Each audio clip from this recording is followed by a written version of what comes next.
Buenas tardes a todos. Yo soy el doctor Martín Cisneros, presidente del Colegio Argentino de Cardiólogos Intervencionistas, junto con el doctor Aníbal Damonte, presidente del SOLACI, y la doctora Carla Gatiello, coordinadora del Grupo 1000 Mujeres Intervencionistas de Latinoamérica.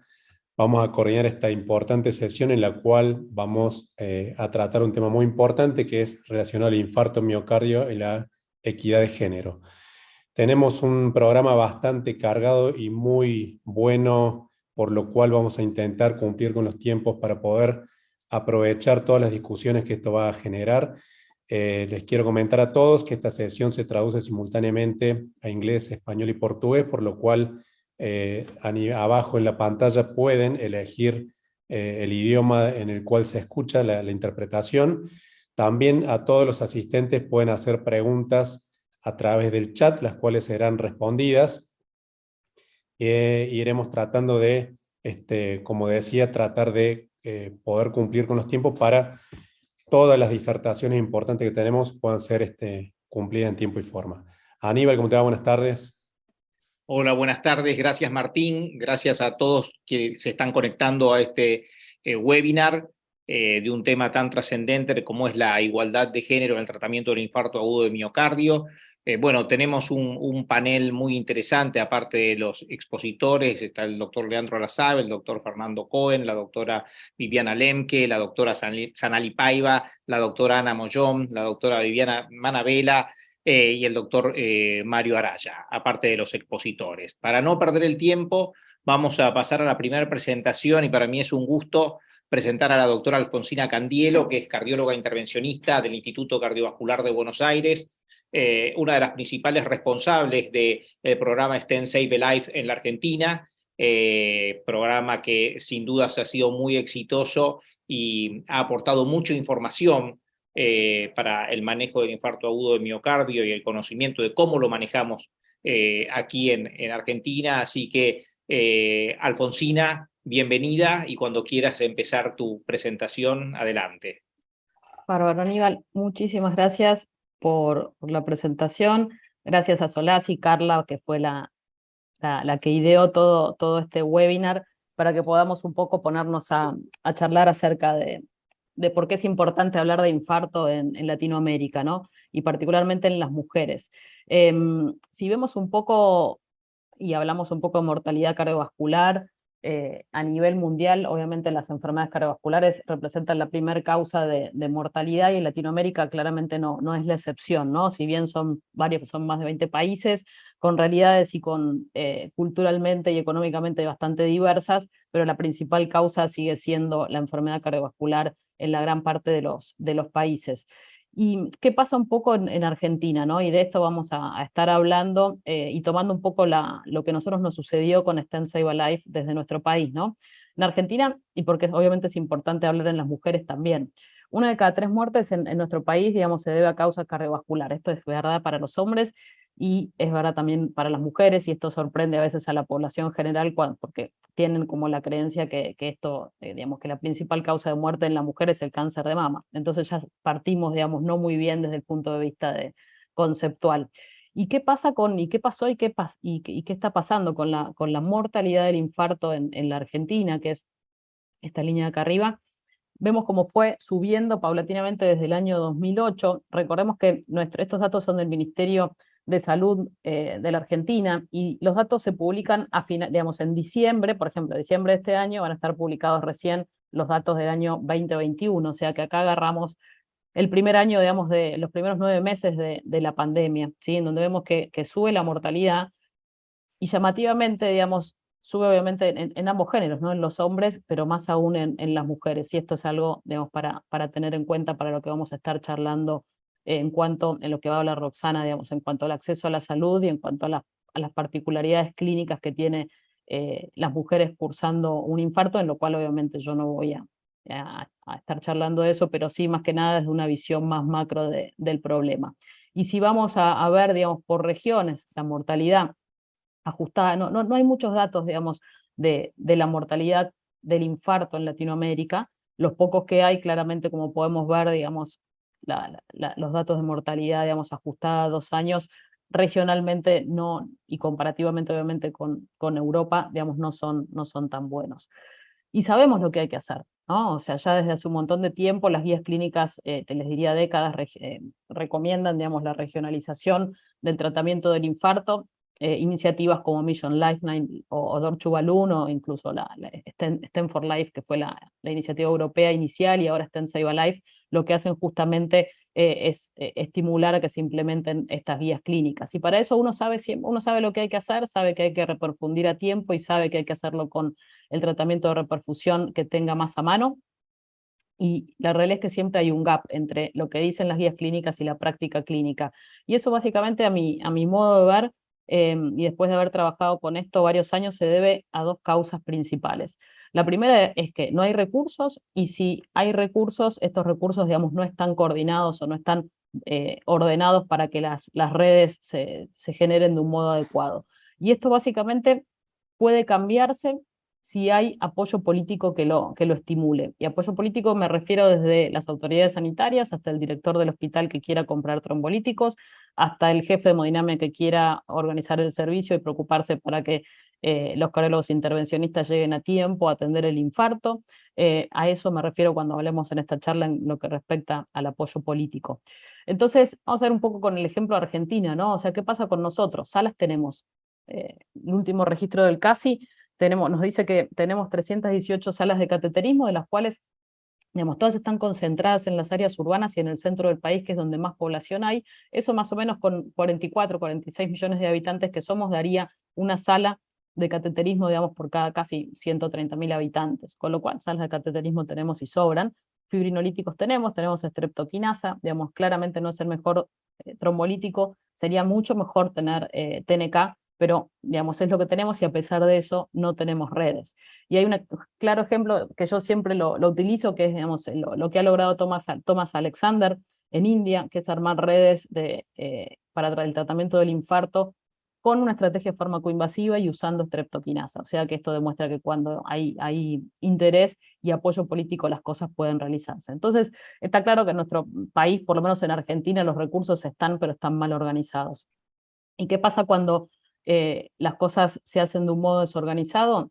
Primero, en un país, digamos, tan grande como el nuestro, en donde la realidad es el octavo país del mundo en cuanto a dimensiones. Si uno mira las distancias desde el norte hasta el sur, es más o menos la misma distancia entre Madrid y Moscú. Entonces, claramente es un país, digamos, bastante grande, en donde la estrategia farmacoinvasiva podría tener un rol muy importante en nuestro país, y solamente, de acuerdo al registro ARGENYAM, el 3% de los pacientes se reperfunden utilizando una estrategia farmacoinvasiva, y esto claramente es porque no hay redes. Y del mismo modo, digamos, si uno trabaja de un modo desordenado, puertas adentro, los tiempos a la reperfusión son muy prolongados, o sea, tiempos puerta aguja de 60 minutos de mediana, o tiempos puerta balón de 130 minutos de mediana, claramente, digamos, son inadmisibles.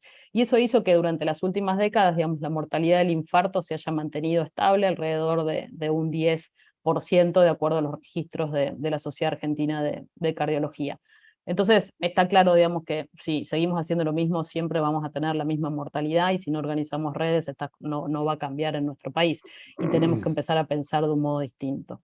Eso fue lo que hicimos en el año 2015. Jorge Velardi en ese momento era presidente de la Sociedad Argentina de Cardiología, y empezaron a conversar acerca de la posibilidad de traer la iniciativa a la Argentina.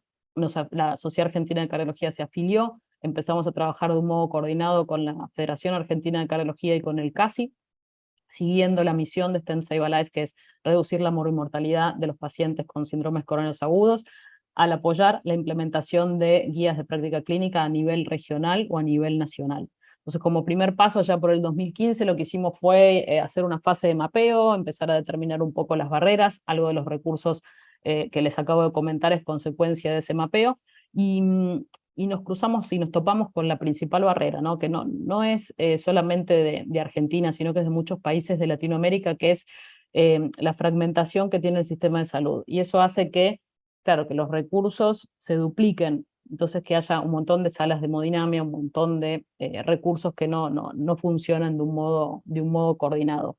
Particularmente en Argentina, el sistema público, seguridad social y digamos, y sistema privado, que en nuestro país claramente no funcionan de un modo coordinado. Entonces eso, como les mencioné, hace que haya un montón de centros con y sin angioplastia que no están organizados puertas adentro, con pocos programas puerta-balón, con un montón de compañías o de empresas, digamos, de servicios de ambulancia, que tampoco trabajan de un modo coordinado, ni siquiera tenemos número universal para el tratamiento del infarto, entonces es lógico y es entendible por qué tenemos pocas redes de infarto. Entonces, allá por el 2016 lo que nosotros dijimos, bueno, ¿cómo hacemos para intentar, por lo menos no ordenar, pero crear un poco de cultura de repercusión y poner el problema sobre la mesa? Entonces decidimos en conjunto, digamos, invitar a varios centros, los centros que quisieran participar, para organizar puertas adentro, programas puerta-balón, con el objetivo de generar cultura de repercusión y pensar en un futuro en la posibilidad de generar redes de infarto. Y son casi 50 centros estuvieron participando durante 6 años de la iniciativa. Lo que hicimos fue, los estimulamos, armamos una base de datos en común, los estimulamos a que registren los tiempos, entendiendo que si uno conoce su realidad puede mejorar. Entonces simplemente lo que generamos fue un sistema de mejora continua. Hicimos obviamente que se pusieran a trabajar para mejorar el orden interno, y todos los meses les devolvíamos un reporte en donde se sugerían algunas estrategias de mejora para que los tiempos y el tratamiento de estos pacientes fueran mejorando. ¿Y qué fue lo que pasó? Claramente vimos una reducción significativa del tiempo puerta-balón durante los 3 años de trabajo, del mismo modo del tiempo del primer contacto médico al balón, o sea, todo lo que es tiempo del sistema, ¿no? Puertas adentro. Y pudimos demostrar que simplemente con mirar los datos y estar, digamos, trabajando en el contexto de un programa de mejora continua, las cosas se empiezan a ordenar. Obviamente el tiempo total de isquemia no se modificó porque el tiempo del paciente quedó sin modificarse, y de hecho con una tendencia al aumento. Y eso claramente es el final de todo, porque primero hay que ordenar las redes y después explicarle y salir a comunicar a la gente qué es lo que hay que hacer. Entonces, por primera vez vimos que la mortalidad en los centros que participaban del registro STEM Save a Life se pudo reducir por debajo del 8%, un porcentaje, digamos, de 7%, que es el menor, digamos, hasta ahora. Y quisimos dar el siguiente paso, y llegó el COVID en el año 2020. Y nos sorprendimos porque, digamos, la cantidad de pacientes que consultaron en su momento se redujo de manera significativa, como pueden ver acá, durante los primeros meses de la pandemia, y los que llegaban a consultar al sistema de salud lo hacían con tiempos muy prolongados, lo que fue responsable, digamos, obviamente, de que el tiempo total de isquemia aumente, y entendiendo que este es el predictor más importante de mortalidad en el contexto del infarto, claramente lo que hizo el COVID fue poner de manifiesto la importancia que tiene tratar a los pacientes a tiempo y hacer que el tiempo total de isquemia sea lo más corto posible, y vemos cómo durante el primer año, por lo menos, de pandemia, volvimos para atrás en lo que respecta a la mortalidad del infarto. Pero creo que esto nos interpela, digamos, acerca de la importancia del tratamiento del infarto a tiempo. Entonces, ¿qué pasa por suerte cuando uno puede eliminar estas barreras? Y como les mencioné previamente, esto se basa claramente, vemos, en cuanto empieza la gente a trabajar y a poner el problema sobre la mesa, empiezan a suceder las cosas, digamos. Hay guías y hay consensos de infarto. En 2015 la Sociedad Argentina de Cardiología sacó el primero, ya vamos por la tercera versión, la tercera actualización. El año pasado el ministerio llamó a representantes de SAC, FAC y de CASI para hacer la guía de repercusión para el tratamiento del infarto, con lo cual es una gran cosa porque todos van a tener un lugar en donde consultar, y nosotros humildemente desde STEM Save a Life creamos un documento en donde explicamos paso a paso, como si fuera un libro, está pensado como si fuera un libro de cocina, cómo hacer para armar redes, y está a disposición del que quiera, si se lo puedo enviar si les interesa. Y esto fue lo que pasó, o sea, claramente esto no es digamos, obra nuestra, sino que simplemente lo que pudimos hacer fue instalar el problema, y cada uno lo tomó, y parte de esto de este modo es el espíritu de la iniciativa STEM Save a Life. Vemos los 3 modelos de redes que se pueden llegar a armar en nuestro país, y que ojalá esto sirva para poder replicarlo en algún que otro país de Latinoamérica. Nosotros tenemos un sistema público que es muy fuerte, en donde claramente es donde se puede armar las redes de infarto. Centros como el donde yo trabajo, digamos, que son centros privados exclusivamente, podemos trabajar de un modo coordinado con el servicio de emergencia para que los pacientes se hagan diagnóstico en su domicilio o en el extrahospitalario y sean trasladados rápidamente. Y el único modelo, por lo menos que yo conozco, liderado por Lorena Villagra, que logró en la provincia de Catamarca coordinar y mezclar el sistema público y privado. Entonces, ¿cuáles son los siguientes pasos? Y ya para terminar, ya que nos vamos a dedicar en los años próximos, es claramente ya habiendo pasado la pandemia y habiendo entendido la importancia de tratar a estos pacientes a tiempo y para eso necesitamos el armado de red, nos vamos a focalizar en tratar de replicar, o sea, de tomar esas redes que ya existen, como hicimos con los programas Portabalón, tomarlos como modelo y tratar de que se repliquen en la mayor cantidad de lugares del país, de la Argentina. Y para obviamente en algunos lugares en donde pueda coordinarse lo público con lo privado, bienvenido sea como un tercer esquema. Finalmente, ya para terminar, digamos, está claro que esto hay tres formas, o por lo menos estamos nosotros desde la iniciativa guiados por tres principios, ¿no? O sea, primero es entender que el tratamiento del infarto es un proceso, y no es solamente hacer la angioplastia o pasar los trombolíticos, sino que ese proceso empieza con el inicio del dolor y termina con la reperfusión. Y en todo ese proceso puede haber una o dos instituciones involucradas, servicios de ambulancia, y todo eso tiene que trabajar de un modo coordinado. Y eso es lo que principalmente desafía al sistema de salud. Y eso nos interpela a nosotros como cardiólogos individuales y como parte de sociedades científicas. Y para eso obviamente es necesario aprender de las experiencias de otros países, de otras regiones, de otras ciudades, tener la posibilidad de tener estos eventos para compartir lo que uno aprende y el tipo de red que desarrolla, y que obviamente eso pueda lograr inspirar el que está al lado como y contagiar, digamos, el ánimo para que se formen redes en la región. Así que bueno, muchísimas gracias por el tiempo de vuelta para poder compartir todo esto con ustedes, y agradecer obviamente a todos los centros que participaron y que siguen participando de la iniciativa STEM Save a Life, que obviamente sin ellos no podríamos haber generado toda la información que hicimos durante la pandemia sobre todo. Muchísimas gracias. Gracias, Alfonsina. La verdad que fue un muy lindo recorrido a través de estos, ya desde el año 2015, casi 8 años, ¿no es cierto? Desde fines del 2015 se van a cumplir 8 años de recorrido de STEM Save a Life en Argentina, y bueno, tenemos un panel con representantes de distintos lugares de Latinoamérica, así que podemos tomarnos 5 minutos antes de la próxima presentación para discusión o preguntas. Así que quien quiere iniciarlo, adelante. Aníbal, déjame decirle a Sarita Rao. Sarita, hello, how are you? You have a simultaneous translation below. If you want to be, it will be translated from Portuguese to English and from Spanish to English. Thank you to be here. Sí, doctora Viviana, dale, adelante con tu comentario. Buenas tardes a todos. I've switched on the interpreter.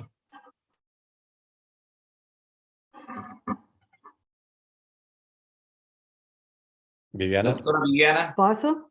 Bueno. Então, felicitaciones, doctora Alfonsina, por su trabajo maravilloso. El programa STEM Save a Life.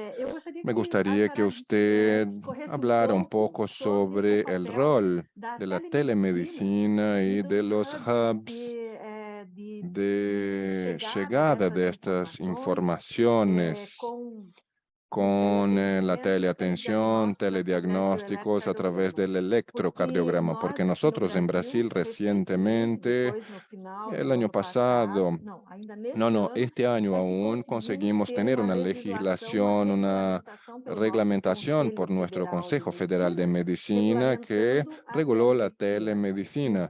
Entonces podemos ahora hacer este tipo de trabajo con más, digamos, base y posibilidades. Me gustaría saber cómo esto funciona en Argentina y cuál es el rol de la telemedicina en este programa.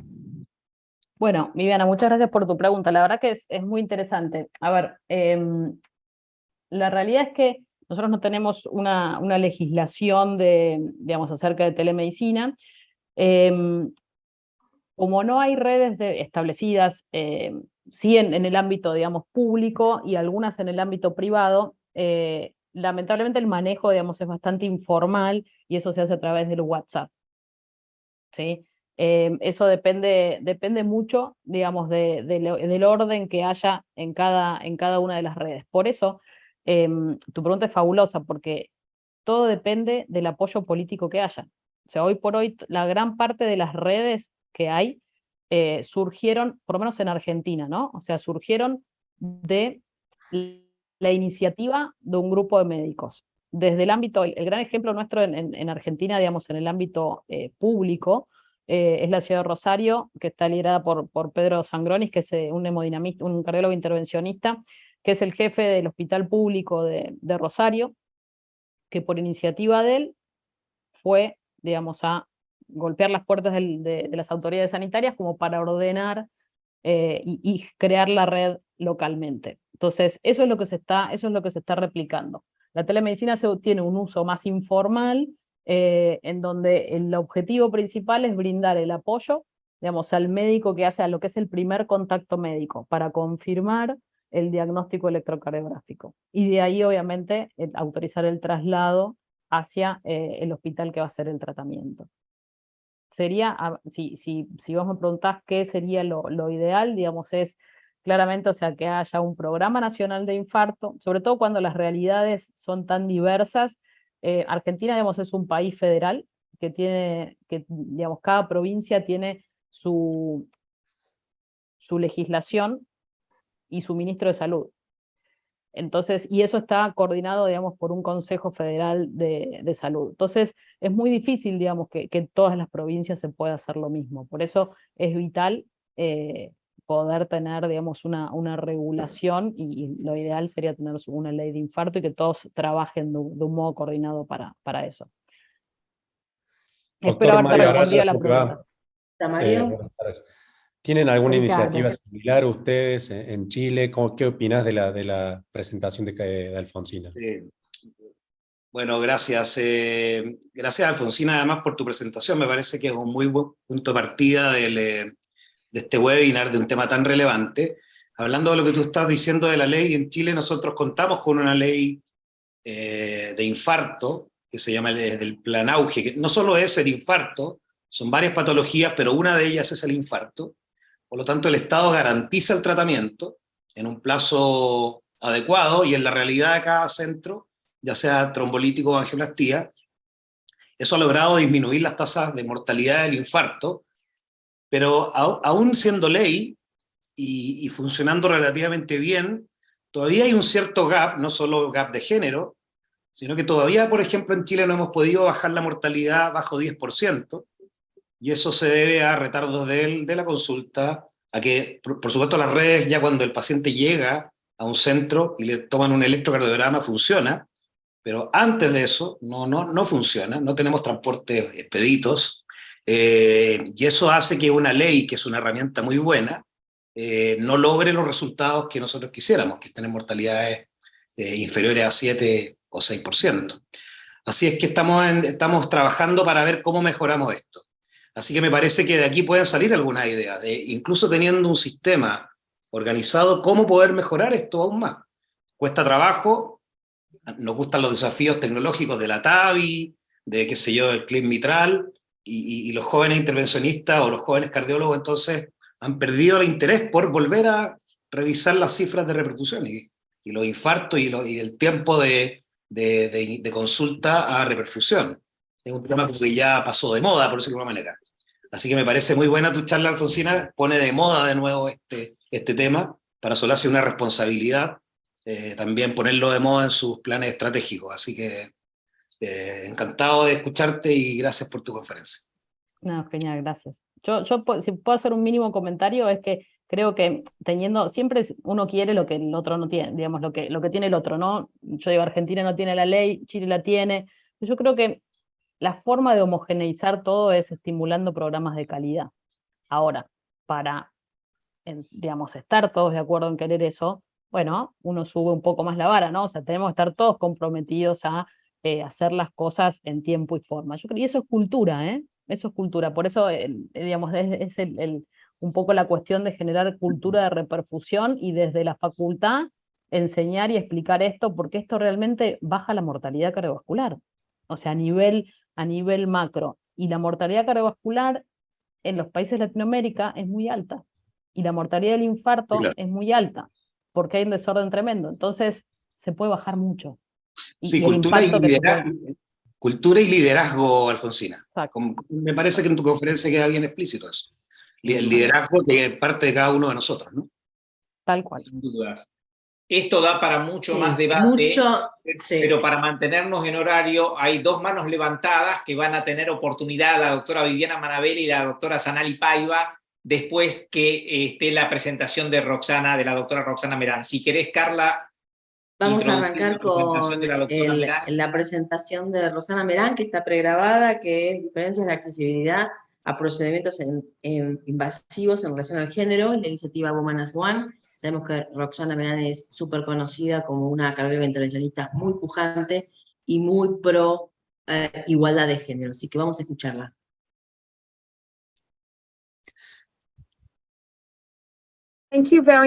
Muchas gracias a todos mis queridos colegas, a la gente de SOLACI, por invitarme a dar esta charla en representación de mujeres en intervencionismo. Vamos a hablar de diferencias en accesibilidad a procedimientos invasivos en relación a género. Aquí mis conflictos. Creo que realmente es importante imaginar dónde estamos posicionados, por qué estamos hoy aquí para hablar de la causa número 1 de muerte, que es la enfermedad cardiovascular. 34.6% de todas las muertes en el año 2019 en todo el mundo se debieron a enfermedad cardiovascular. El asesino número 1 de las mujeres en todo el mundo. Una declinación tremenda en las últimas décadas en la mortalidad por enfermedad cardiovascular, pero este declive se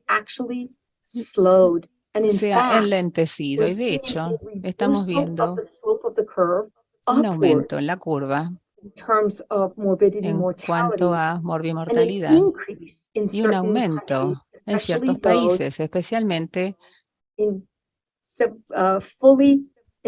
los países industrializados, Estados Unidos y Canadá. Vemos algunas tendencias que preocupan, especialmente en infarto en las mujeres jóvenes.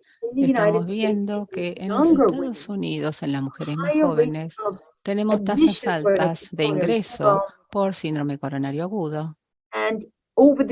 Y con el transcurso de los años vemos un aumento y de hecho estamos viendo también esto en mujeres de menos de 65 años. Este es un tema. También vemos ese aumento en la población de mujeres más jóvenes.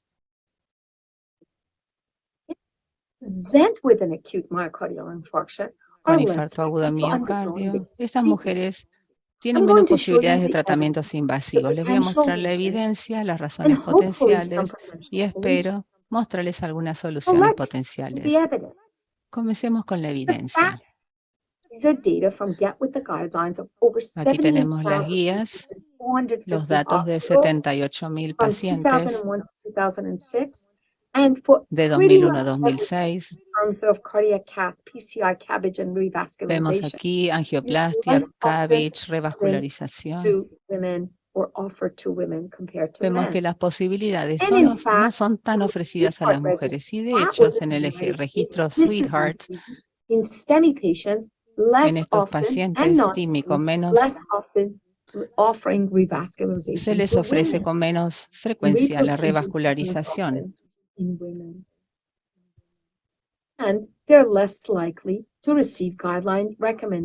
Y no se les ofrece tratamiento recomendado por las guías. Pero también se aplica antiplaquetarios, beta bloqueantes, antilipidemiantes, angiografía invasiva.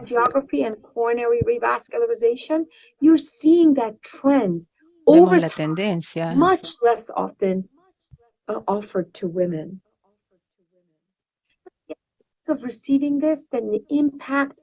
Vemos el impacto de la reforma de salud, incluso en Massachusetts, sobre los procedimientos de revascularización coronaria según sexo. Y esto es muy, muy importante. La demora en el diagnóstico y tratamiento.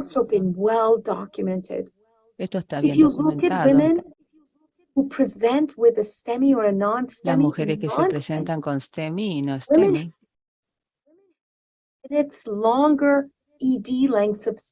tenemos mayor estadía en la guardia. Las mujeres con STEMI se las considera con mucha menos frecuencia alerta roja o prioridad alta. Cuando de hecho, especialmente el STEMI ajustado para tratamiento, vemos una mortalidad excesiva en las mujeres con STEMI. Más recientemente, vemos las características iniciales y comorbilidades entre mujeres y hombres.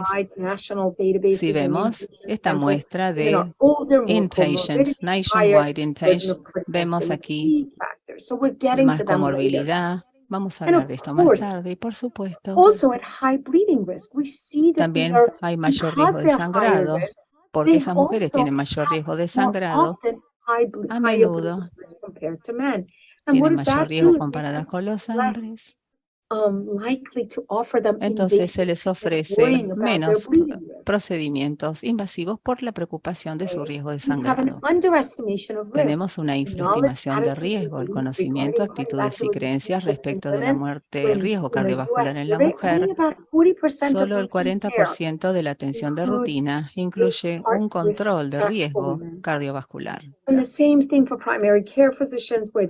Lo mismo para los médicos de atención primaria, que no consideran esto como prioridad 1, y solo el 22% de esos médicos, 42% de los cardiólogos, sienten que están bien preparados para evaluar el riesgo cardiovascular. Eso es muy desilusionante. En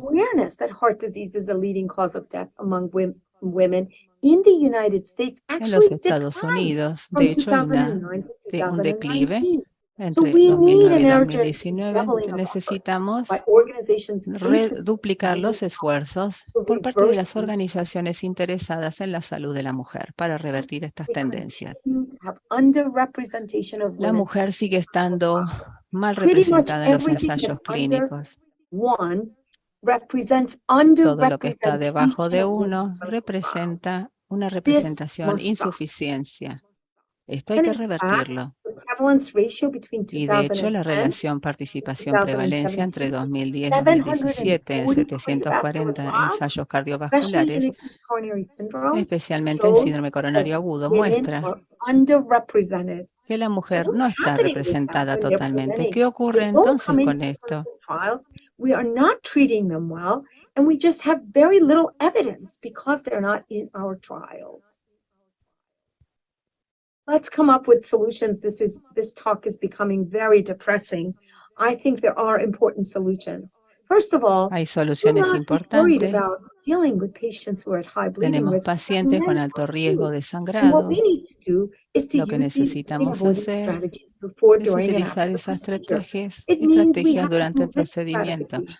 Tenemos que hacer estratificación de riesgo y usar las pruebas no invasivas, buscar los criterios adecuados y, por supuesto, hacer anticoagulación, buscar acceso radial, usar optimización guiada por imágenes, especialmente en las mujeres. El acceso radial en la mujer se usa menos frecuentemente, a pesar de estar asociado con menos sangrado y menos mortalidad. A las mujeres no se las trata por acceso radial. Cambiemos eso. Seguimos con la concientización y educación. Publicamos en Lancet en el año 2022. Lo llamamos año de concientización. Y estoy aquí hoy para presentarles esto también. Aquí nuestros comisionados todos los que están educando al mundo acerca de los objetivos de la Comisión para reducir la carga mundial de enfermedad cardiovascular, promover la salud, mejorar las evoluciones para la mujer en todo el mundo, identificar la evidencia y las brechas existentes en investigación, tratamiento, acceso a cuidado y prevención en las mujeres, encender esa concientización mundial de disparidades específicas relacionadas con género, proporcionar una plataforma para investigación futura. Esos son los objetivos.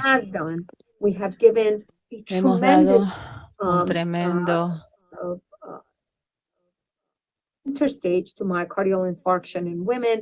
en la mujer con los miembros de todo el mundo.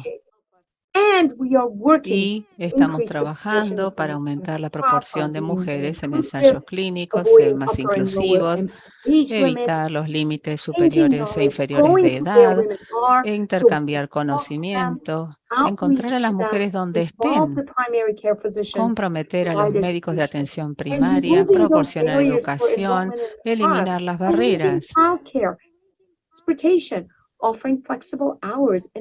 También con horarios flexibles, visitas domiciliarias. Tenemos que cambiar algo más. Debemos tener más mujeres más liderazgo en los ensayos clínicos para tener más mujeres en los ensayos clínicos. La mayoría de los ensayos no tienen mujeres y no hay liderazgo de la mujer. No hay liderazgo de la mujer. No hay investigadoras mujeres. 9% de las publicaciones tenían mujeres como primeras autoras.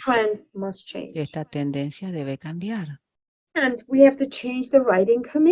Tenemos que también modificar los comités redactores. Las mujeres representan el 18% de los participantes, el 10% de las comités, 20% de las versiones anteriores. Tenemos que tener mayor representación de la mujer. ¿Cómo podemos hacer esto cuando hay tan pocas cardiólogas? Aquí es donde estamos. Las cardiólogas no abundan. Hay más hombres cardiólogos. Muchas mujeres hacen medicina interna, pero tenemos 10% in interventional cardiology and about 14% in EP. Y 14%. And the truth is, y la verdad es que hay muchas barreras que tenemos que eliminar, la exposición a radiación ocupacional, la discriminación, el acoso sexual y los problemas de conducta, preocupaciones familiares, disparidades en la compensación, falta de avances. ¿Cómo hacer esto? Tenemos que mejorar la concientización, equipos diversos, liderazgo y responsabilidad institucional, evitar el estereotipo y las asimetrías del lenguaje, oportunidades iguales para los miembros de equipos y una cultura libre de acoso.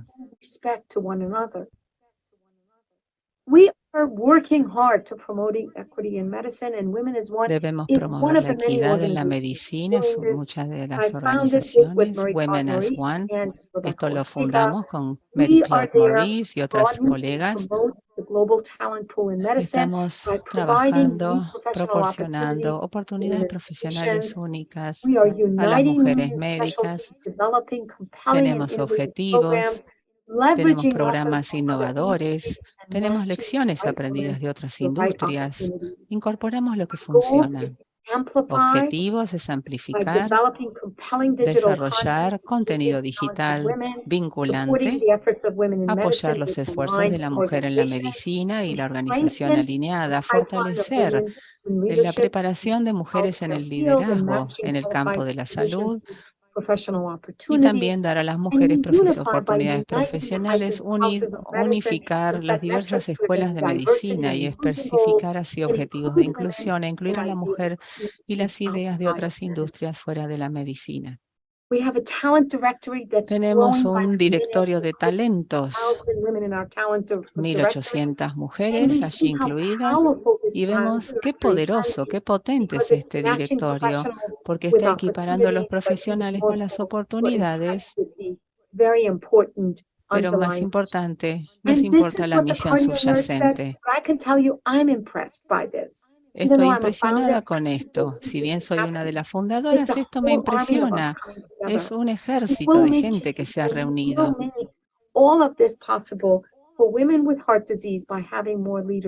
Podemos tener así más líderes en cardiología. Muchas gracias por la atención. Adiós.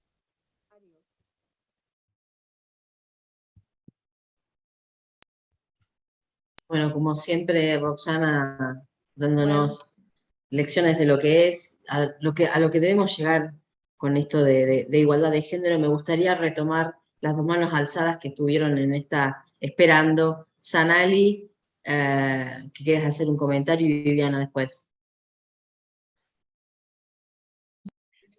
En primer lugar, me gustaría agradecer la comisión organizadora en la persona de Carla por esta oportunidad. Y yo creo que charlando así, de manera continua, aunque no sea tan frecuente, vamos a poder crear esta concientización. En Brasil tenemos una ley que obliga a los servicios públicos, incluso los servicios de transporte, de traslado sanitario, SAMU en Brasil se llama, a tener trombolíticos. Esto por la dificultad de un país continental como el nuestro, de que las personas tengan acceso a un servicio de cardiología intervencionista. En nuestra ciudad específicamente, yo vivo en Natal, que es una ciudad del nordeste de Brasil. Si bien existe esta ley, no funcionaba. Y al principio de la pandemia yo coordinaba la Sociedad Brasileña de Cardiología en la regional de mi ciudad. Hice un movimiento con algunos órganos públicos, con el poder público, para que esta ley valiera y fuera ejecutada. Y hoy, después de este trabajo, que es un trabajo de hormiga, un trabajo que vamos, digamos, uniendo fuerzas. Empezó con el trombolítico siendo obligatorio en el servicio público y ahora ya estamos, de hecho, creando una red de cuidado del infarto, incluso con la transferencia del paciente a los servicios de cardiología intervencionista. Solo para reforzar, es un trabajo difícil, duro, pero para nosotros que estamos participando en reuniones como esta, necesitamos asumir esto.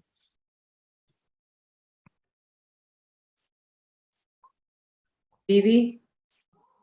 Hola, buenas tardes. Muchísimas gracias, Carla, y a la gente de CASI, Solasi, a los doctores presidentes. Gracias, Alfonsina, por nombrarnos. Orgullosamente soy parte del Hospital Centenario que lidera el doctor Pedro Sangronis y quería un poco contar nuestra experiencia, que lo de la telemedicina no tenemos la experiencia, pero sí tenemos mucha con los WhatsApp, ¿sí? La gente que tiene un infarto o que tiene un probable paciente con un supranivel del ST, nos manda un WhatsApp con la foto y nosotros somos los encargados un poco de interpretar y de activar el sistema y de que se cumplan los tiempos de esa activación. La verdad que vos sabés, Alfonsina, que nos va muy bien y que estamos contentos y estamos ampliando un poco más la red. Ojalá se extrapole a todo lo que sea privado o una sinergia entre lo público y privado, que creo que sería lo ideal también. Eso por un lado en cuanto a mi experiencia. Y en cuanto a lo que Roxana no siempre nos enseña, estaba pensando en que podemos hacer algo muy similar a lo que hace la gente de patología mamaria y concientizar a través de un mes o de una fecha en todo el país, en todos los hospitales, y acercarnos en esa semana o en ese mes a los centros de salud, que son nuestros derivantes, los centros de salud más chicos, y concientizar sobre la cardiopatía isquémica en la mujer, que indudablemente, como nos muestra Roxana, y creo que se extrapola y se ve también en nuestro país, el acceso es menor, bueno, a las mujeres no les duele el pecho, las mujeres no se mueren de infarto, y es joven, y entonces no tienen todo el nivel de alerta que genera un hombre de la misma edad, a lo mejor con los mismos factores de riesgo, pero en una guardia que puede ser una guardia general o de un centro de salud. Así que podríamos les dejo la iniciativa a los doctores Cisneros y Damonte como colegios para decir, bueno, bajamos una fecha, hacemos este mes de concientización de la cardiopatía isquémica en la mujer, y ahí la trabajamos en cada uno de los hospitales, tengan o no centros de derivación o de coronaria para hacerlo. Esa es mi humilde opinión. Muchísimas gracias nuevamente. Excelente comentario, doctora Viviana, doctora Zanali, también muchas gracias por el comentario, y en honor al tiempo vamos a avanzar a la siguiente presentación. Para mí es un gusto presentar al doctor Ignacio Seropian. El doctor Ignacio Seropian es médico de planta del Servicio de Hemodinamia y Cardiología Intervencionista del Hospital Italiano de Buenos Aires. Es también investigador adscripto del Hospital Italiano de Buenos Aires e investigador básico. Ignacio, por favor, adelante con tu presentación. Bueno, buenas tardes, muchas gracias por la invitación, y en especial a Carla también, que me compré un café porque salí recién de la sala. Así que, bueno, vamos a tratar de mantenernos en el tiempo con este caso, que fue realmente muy desafiante y que no solo es, digamos, una mujer, sino una mujer muy joven. Se trata de una paciente de 17 años de edad, sexo femenino, sin historia, sin factor de riesgo cardiovascular, sin historia, ni siquiera familiar, que venía siendo evaluada por hematología por una talasemia menor, le habían dado suplementos de hierro y ácido fólico y tomaba anticonceptivos, y que debuta, estaba en el colegio secundario, con un dolor precordial, anginoso, digamos, seguido de unos mareos y un síncope, con restitución ad interum, y que cuenta que 2 semanas antes venía sintiendo así como un cuadro gripal. Niega todo abuso de sustancias de consumo, y cuando se presenta en la guardia estaba consciente, despierta, orientada, persistía con un poco de dolor precordial y taquicárdica, con taquicardia sinusal y un pequeño soplo. En el electrocardiograma lo que se observa es un supradesnivel del segmento ST en la cara inferior, y también con supradesnivel en las precordiales derechas, que sería el equivalente a B1, B2. Se hace un ecocardiograma bedside, todo esto muy rápido ahí en la guardia, que muestra una hipoquinesia inferior, o sea que coincidía un poco con el territorio inicial. Acá están un poco deformadas los ejes cortos, pero se ve que la cara inferior incursiona menos, y un poco se pudo ver en la primera diapositiva, pero para nuestra sorpresa, mientras estaba activando la sala de hemodinamia, estábamos yendo a ver a la paciente, llegan los resultados del laboratorio. Nosotros tenemos un sistema de información crítica donde automáticamente se genera la alarma, donde nos dicen que la paciente tiene 4 gramos por decilitro de hemoglobina, con 11% hematocrito y con 14.000 plaquetas. Además, alguna alteración de la función renal, que no era obviamente conocida. La anemia por la cual venía siendo tratando era mucho más leve, obviamente. Con troponina positiva, esto había pasado muy poco tiempo porque la ambulancia llegó y la trajo rápidamente a la guardia, y con aumento de LDH. Entonces esto rápidamente se hizo un frotis, es decir que si uno trata de poner el resumen, tenemos bajos glóbulos rojos, bajas plaquetas, con índices aumentados de hemólisis, LDH, CPK y demás. Entonces se hace el frotis rápidamente, esto ya se pone en contacto con la gente de hematología, que obviamente hay un servicio constituido en el hospital, y en el frotis se ven la presencia de estos glóbulos rojos dismórficos, que son esquistocitos, y que hablan de que se está haciendo la hemólisis. Entonces, si consideramos que tenemos el síndrome clínico de trombosis, que en este caso sería el infarto, o la sospecha del infarto, con la anemia hemolítica microangiopática, se dividen, digamos, 3 diagnósticos diferenciales. La púrpura trombocitopénica trombótica, que conoce una enfermedad, digamos, que se asocia a una mutación de Adams-3 y demás. La trombocitopenia inducida por heparina, no había recibido heparina y no venía en tratamiento con heparina, o el síndrome antifosfolipídico catastrófico. Y en esto sí fue muy importante que en el laboratorio central, en menos de 1 hora, se pudieron hacer los anticuerpos antifosfolípido, que fueron positivos, que es la anticardiolipina y la beta-2, el anticuerpo anti-beta-2 glicoproteína, y esto le puso el diagnóstico clínico de síndrome antifosfolipídico catastrófico. Mientras se hacían estos estudios, en realidad ya la gente del departamento de emergencia, por el síncope y por la sospecha de algún sangrado, disección aórtica, ordenó una tomografía con contraste, que si bien está gatillada, no permite ver bien las arterias coronarias, porque la paciente estaba a 112 latidos por minuto, pero sí se puede ver primero que no había sangrados cerebrales, no había ningún sangrado, digamos, oculto, y sí se ven estos infartos esplénicos que configuraban ya el segundo, digamos, segunda trombosis macroscópica si la asociamos al infarto.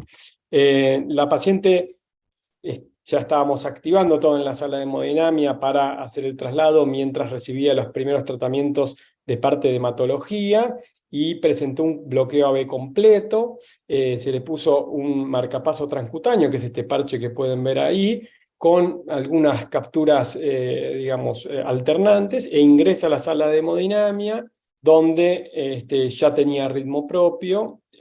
Al ser un infarto inferior, inicialmente se planteó la posibilidad de que sea la coronaria derecha, y nos encontramos, como variante anatómica frecuentemente de ver, una coronaria derecha que es no dominante, que solo da ramos para el ventrículo derecho, y por el contrario, sí presentaba una circunfleja dominante, con una oclusión aguda, trombótica, con una escala de trombo de grado 5, con flujo timicero, y sin signos de disección espontánea, sin signos de enfermedad aterosclerótica. Creo que en el laboratorio estaba también el colesterol, no tenía una hipercolesterolemia familiar, ni otras alteraciones. Entonces, lo primero que hicimos obviamente fue recanalizar con la cuerda 014, se comportó sin dificultad.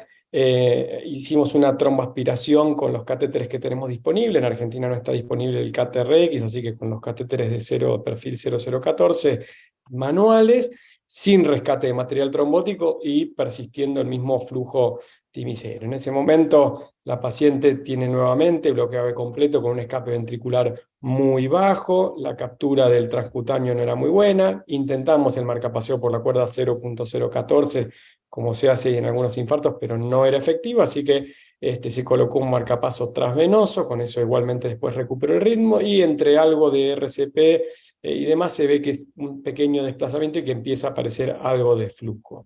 Como se había modificado la composición, intentamos de nuevo una tromboaspiración manual, lamentablemente no rescatamos ningún material, esto es habitual, lo podemos discutir sobre los materiales organizados, y empezamos a hacer trombectomía mecánica con balón. Hasta ahora solo teníamos heparina y consideramos no oportuno hacer ni 2B3A ni trombolíticos intracoronarios por el riesgo de sangrado con esos valores de laboratorio que les comenté. Lo que sí hicimos después fue con un catéter guía de extensión intentar aspirarlo, dado que el lumen es mucho más largo. No tuvimos éxito, esto ya lo publicamos en un otro paciente donde fue más exitoso y rescatamos eso. Lamentablemente acá no pudimos rescatar, y también en ese artículo hicimos una revisión. Y si ustedes ven, esta imagen angiográfica es similar a la primera inyección, o sea, estamos de nuevo básicamente en el mismo lugar, habiendo intentado ya la tromboaspiración, algo de trombectomía mecánica, así que acá optamos de nuevo por seguir haciendo trombectomía mecánica con balones semicomplacientes, ya habiendo identificado una rama posterolateral de gran calibre. Con eso logramos reperfundir esa rama posterolateral, y el trombo, por así decirlo, migró hacia la parte final del surco AB. Acá lo que observan a la derecha es el cambio de la proyección, donde se ve el trombo. Hicimos más trombectomía mecánica, y en ese momento decidimos hacer una colaboración con los que son los radiólogos intervencionistas, neurocirujanos intervencionistas, que realizan mucha tromboaspiración cerebral, sobre todo pensando en los dispositivos tipo stent retriever, solitaire, que podrían traer este trombo organizado, que no estábamos siendo exitosos en aspirarlo. Se propuso primero hacer una tromboaspiración con un catéter especial de tromboaspiración cerebral, para después poner el stent retriever por adentro. Sin embargo, en esa maniobra se observa una disección del ramo AB. Ya fíjense cómo el defecto de relleno es distinto, el flujo, si bien es una fotografía, es distinto. Entonces en esa circunstancia creo que no había más opción que recanalizar el vaso y poner un stent. Se puso un stent de segunda generación, liberador de drogas de 2.528, y se observa cómo se recupera flujo TIMI3, hay una migración, digamos, una amputación del ramo descendente posterior de la circunfleja distal, y con eso, considerando todo lo que habíamos trabajado y el resultado con el que empezamos, dimos por terminado el procedimiento. El supraesnial del segmento ST también había bajado. Yo se los cuento rápido en honor al tiempo, pero fueron 2 horas y media de procedimiento y 10 Gray de Kerma aire, con lo cual la paciente, nosotros los pacientes estos los mandamos todos después a una consulta dermatológica. Hasta ahora, por suerte, no tuvimos ninguna radiodermitis, pero tenemos un protocolo que cuando superan los 5 Gray van a control por estas consideraciones. Y desde el punto de vista clínico, el deterioro de la función renal se consideró como tenía proteinuria y hemoglobinuria, y acá se involucró, además de hematología que estuvo presente desde el primer momento, al servicio de reumatología, que este era un daño renal previo, y con el SAF catastrófico, también algún rash que apareció en el interrogatorio, y esta alteración de la función renal, se hizo el diagnóstico de lupus. Y entonces la paciente, si bien lo primero fue compensarla con digamos, transfusiones y hemoderivados, antes de ingresar a la sala de hemodinamia ya recibió el primer pulso de solumedrol. Eso digo, y digamos, resalto la importancia del trabajo de contar con hematología y reumatología en tan poco tiempo. La paciente, el tiempo portabalón fue relativamente corto, y sin embargo recibió el primer pulso de solumedrol, y nosotros, por el mismo introductor por donde pusimos el marcapaso, se intercambió por un catéter de Cook y se terminó haciendo la plasmaféresis. Así que en total recibió, digamos, todo el combo, la artillería pesada de 3 pulsos de metilprednisolona, 3 ciclos de plasmaféresis y rituximab, y eso permitió, lo que se ven en estos gráficos es a la izquierda el hematocrito y a la derecha las plaquetas en la línea roja. Entonces, normalmente nos decían los hematólogos y los reumatólogos, lo fuimos aprendiendo, la recuperación en estos SAF catastróficos no es tan rápida. Sin embargo, esta paciente en 24 horas ya tenía más de 100.000 plaquetas, el hematocrito se mantuvo estable, y eso permitió, obviamente, poder hacer la doble antiagregación muy agresiva desde el inicio, e incluso la anticoagulación, porque también estábamos hablando de una, digamos, macrotrombosis, y recuerden que tenía un infarto esplénico. Entonces, en conclusión, digamos, el infarto agudo de miocardio puede pasar, obviamente, en la mujer, y como bien comentaron demás, es la principal causa de muerte, pero también puede aparecer en pacientes no solo jóvenes, sino muy jóvenes. Ya sabíamos de antemano, y en este caso no esperábamos encontrar, si bien hemos tenido pacientes con hipercolesterolemia familiar con infarto de temprana edad, que la aterosclerosis no va a ser el mecanismo principal. Yo personalmente creo que hay una moda de que los síndromes coronarios en mujeres no tan añosas se piensa que son todas disecciones espontáneas, y creo que hay que pensar que no todas son disecciones coronarias espontáneas, siendo la aterosclerosis la principal, y después casos más raros como este, y que en nuestro caso en particular fue fundamental el manejo interdisciplinario y poder contar con cardiología. Estamos hablando de una paciente de 17 años, también estuvo involucrada cardiología pediátrica, con obviamente nosotros intervencionistas, pero con los hematólogos y los reumatólogos que fueron dando todo el tratamiento durante la internación. Muchas gracias por su atención. Bueno, Ignacio, te felicito por el caso. Yo te dejo una pregunta pendiente, pero le vamos a dar paso a los panelistas, porque la verdad que es un caso súper complejo, atípico, raro por ahí de observar con respecto a la antiagregación, que después cómo manejaron el tema de la antiagregación. Pero está la doctora Mollón, el doctor Cohen también, que me gustaría algún comentario con respecto a la presentación del caso y al manejo. ¿Qué opinan? Bien, bueno, acá, por un lado, perdón. No, dale.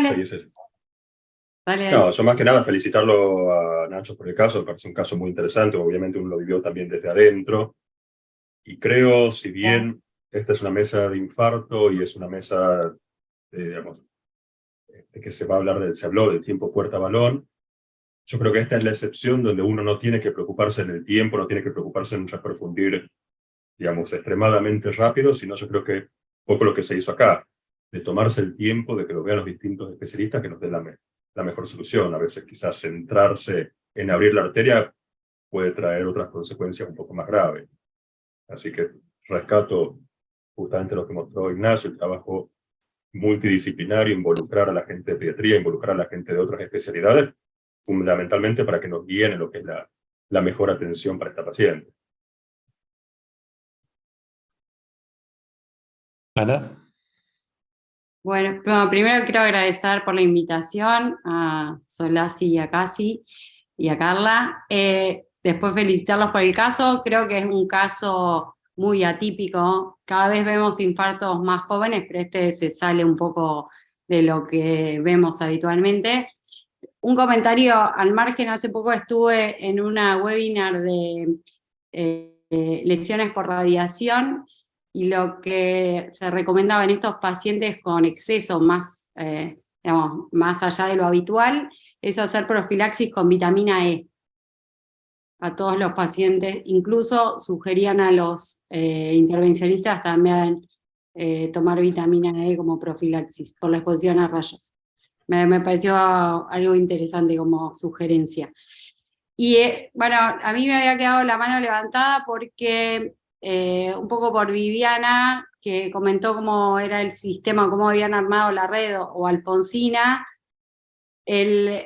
básicamente cómo es el inicio del armado de la red de infarto, porque Viviana dice, me mandan por WhatsApp, pero cómo armaron de otros centros de menor, digamos, ¿cuál es el primer paso para armar la red? Hola Ana, mira, primero fue la voluntad de Pedro, después hizo reuniones con la gente de la dirección que le avaló el proyecto, y después hizo reuniones con cada uno de los centros que tenían cardiología o, digamos, unidad coronaria, pero que no tenían cardiología intervencionista. Nuestro servicio es el único público de cardiología intervencionista en Rosario y todos los alrededores hasta la ciudad de Santa Fe, con lo cual tenemos una amplísima zona de influencia. Así que bueno, primero se habló con cada uno de los centros de potencial derivación con conocimiento de la cardiología muy fundada porque tenían residencia o concurrencia. Y luego de eso se fue haciendo a los centros un poco menores, pero siempre los centros menores derivan a uno un poco más intermedio o de mayor nivel, si es que nosotros no teníamos en su momento el WhatsApp. Por decirlo, el centro periférico más chiquito que llegaba a un infarto lo mandaba a un centro de derivación un poco más grande que tuviese cardiología. Ahora, como nosotros tenemos el WhatsApp y tenemos activado varios centros de menor complejidad, nos mandan WhatsApp siempre que el centro esté activado, digamos, siempre que el centro esté enseñado, por decirlo de alguna manera. Se dan charlas, se le cuenta a los profesionales qué es un infarto, cuántos son los tiempos, cómo tiene que activar, desde cómo tienen que poner los electrodos hasta todo, porque muchas veces hay que dar mucha enseñanza de ese tipo. Y luego de eso, cuando mandan la foto del WhatsApp, nosotros interpretamos si se activa o no. En el medio, entre que se mandaban a los centros de mayor complejidad y apareció el WhatsApp, hubo todo un planteo de cuestiones legales, ¿sí? Que tuvieron que intervenir abogados del centro, abogados de la provincia, para que, digamos, de alguna forma estuviésemos contenidos y que estuviésemos avalados para que eso sea una decisión sobre el paciente. No se olviden que nosotros estamos mirando un WhatsApp, una foto. Otro colega está interpretando el dolor, el paciente, la fase, los signos vitales, etcétera, de ese paciente. Por eso necesitábamos un aval legal que se dio en su momento a partir de toda una investigación y de un sostén para que esto suceda. No sé si te contesté, Ana. Tenemos Buenísimo. Dos comentarios. Sí, déjame Martín, sí, ahí lo veo. introducir a Sarita, que la tengo con la mano levantada, y vamos a aprovechar que está para introducirla a ella. Gracias, Sarita, por estar aquí. Sarita es cardióloga intervencionista en Apollo Hospital en India. Nos conocimos en un meeting justamente de Boston, en Neuropiciar este año, y a partir de ahí, más el Twitter, más los webinars, hicimos una relación que básicamente en los medios de hoy son relaciones que inician en Twitter y después se hacen visibles y se hacen reales de vernos.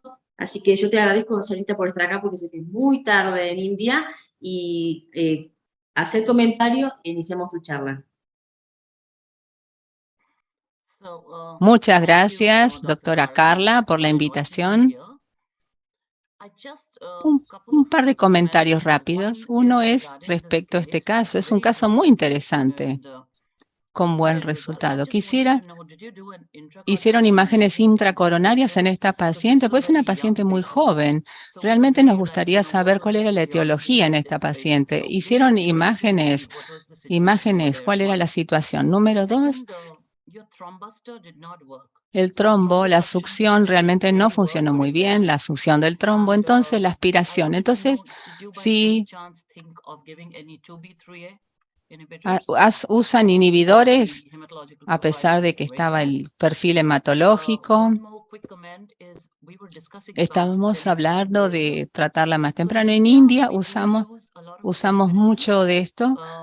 Personalmente trabajo en un centro privado, trabajo con el grupo Apolo. Tenemos una red de 72 hospitales y la mayoría de nuestros hospitales están conectados con telemedicina. Todas las UTIs están conectadas con telemedicina.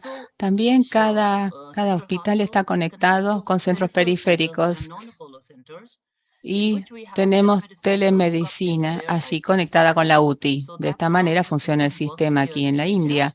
Cada hospital está conectado con centros periféricos donde también tenemos telemedicina. Ignacio, una respuesta lo más breve que puedas y si podés también decirnos cómo manejaste la antiagregación de esta paciente y seguimos con la disertación de la doctora después.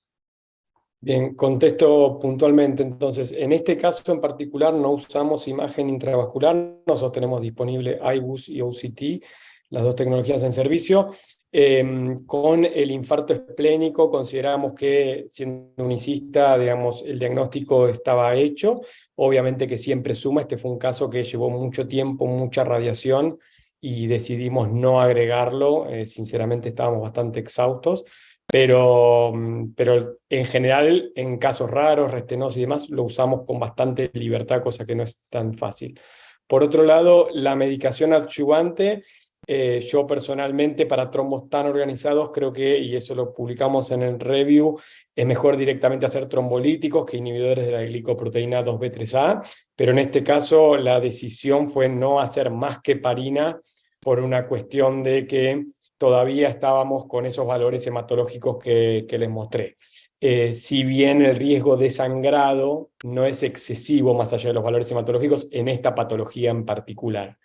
Y por último, sí hicimos aspirina, esto fue a la tarde esa misma noche, y a la mañana siguiente con ya 40.000 plaquetas hicimos la carga de clopidogrel. O sea que pasó unas 12 horas solo con aspirina y bomba de heparina sódica que después se rotó a heparina de bajo peso molecular. Y en la actualidad está con triple esquema. Aspirina, clopidogrel y antagonistas de la vitamina K. Eso fue por decisión de hematología. Todavía no pasó un mes, es un caso muy reciente. Así que yo calculo que la aspirina próximamente probablemente deje de formar parte del esquema. Buenísimo. Entonces, Juan, si podés poner la charla de Sarita que está pregrabada, que es infarto en mujeres, si hay diferencias con el género.